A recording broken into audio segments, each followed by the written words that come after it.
Сегодня я хочу вас познакомить с клубничным раем. И пусть у вас сегодня будет все клубнично, как обычно. Вот так. Кто-то знает, как растет клубника? Сейчас я вам это покажу. Вот. Вот так растет клубника, экологически чистая.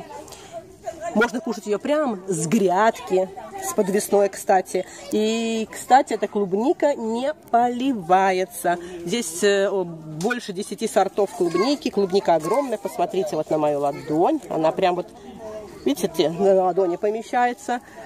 Посмотрите, как она растет. Какая клубника. Поспела, красненькая. Замечательная, замечательная. И можно ее лопать прям с грядки. Посмотрите, сколько клубники и какая красота. Просто сказочный клубничный рай. Вы когда-нибудь видали такое? Я нет, а теперь да.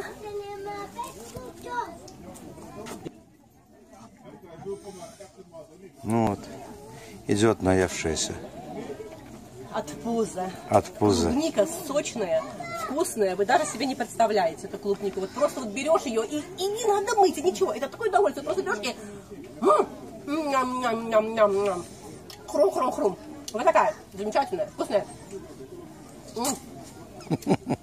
Потрясающая клубника. И вы посмотрите, сколько. Грозди. Клубника еле помещается на ладони. И главное, все это за символическую цену. Берешь, покупаешь билетик, очень-очень дешево. Ешь от пуза.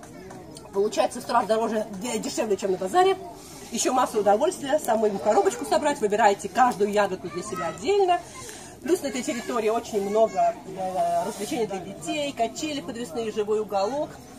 Вот так в маленьком-маленьком Израиле приспосабливаются и приучают детей любить природу, не рвать. Я всегда удивлялась, почему в Израиле не рвут ни ягоды, ни цветы.